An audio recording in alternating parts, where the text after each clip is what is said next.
तृतीय मुठी से धरिला बेलाको तृतीय मुठी से धरिला बेलाको माता लक्ष्मी तंकु जेरो किनेले तृतीय मुठी से धरिला बेलाको माता लक्ष्मी तंकु जेरो किनेले निज वैकुंठको देवे जे मित्रको एमिति दानिके अछि संसारे निज वैकुंठको देवे से मित्रको एमिति दानिके अछि संसारे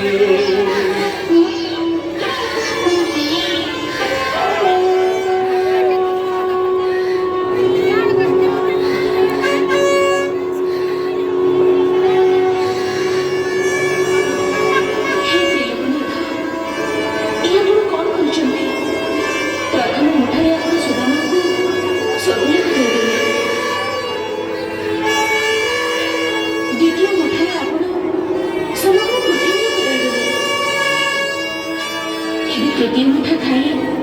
निजर वैकुंठ दान करते ଆପଣ सुदामाଙ୍କର ସେ ଅଧିକ ଭାଗକୁ ଭୁଲି ଗଲେ ଯାହା ସେ ଆମକୁ ଅର୍ପଣ କରିଦେଲେ ଅଧିକ ଭାଗର ମୂଲ୍ୟ ଦେବା ନିମନ୍ତେ ଆପଣ ତିନି ଲୋକ ଦାନ କରିଦେଲେ ପ୍ରଭୁ ଏ କେମିତି ବିଚାର ଆପଣଙ୍କର ସମାଚାର ସେ ଅଧିକ ଭାଗ ସେ ମୁହୂର୍ତ୍ତରେ ସୁଦାମାଙ୍କ ମୁହଁକୁ ଜିତିଲା ଯାହାକୁ କି ସେ ନିଜେ ଭୋକିଲା ରହି ଆମକୁ ଅର୍ପଣ କରିଥିଲେ ଅର୍ଥାତ୍ ଯେତେବେଳେ ସେ ନିଜର ମୂଳପୁଞ୍ଜ ଅର୍ପଣ କରିଦେଲେ ତାହେଲେ ତା ବଦଳରେ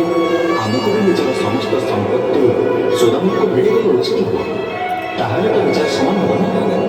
ହେ ତ୍ରିଲୋକନାଥ ଆପଣ ତିନି ମୁଠା ଖୋଲା ଭଜା ଖାଇ ତିନି ଲୋକ ଦାନରେ ଦେବାକୁ ଚାହୁଁଛନ୍ତି ଏମିତି ତ ଆପଣ ସୁଦାମାଙ୍କ ଭଳି ଭିକ୍ଷୁକ ହେଇଯିବେ ଆଉ ସୁଦାମା ତ୍ରିଲୋକନାଥ ହେଇଯିବେ ତାହେଲେ ତ ଯେଉଁ ମିତ୍ରତାର ହିସାବ ସମାନ ହେଇଯିବ ସିଏ ମୋ ଭଳି ହେଇଯିବ ଆଉ ମୋ ଭିତରେ ସେ ରହିବ ଆଉ ତାଙ୍କ ଭିତରେ ତେଣୁ ଯାଇ ଦୁଇଙ୍କ ଭିତରେ କୌଣସି ପାର୍ଥକ୍ୟ ରହିବ ଦୁଇ ସମାନ ହେଇଯିବ ନାଇଁ ଭଗବାନ ଆପଣ ଭାବନାର ଆବେଗରେ ପଡ଼ି ଆମ ସମସ୍ତଙ୍କ ସହିତ ଏମିତି ଅନ୍ୟାୟ କରିପାରିବେନି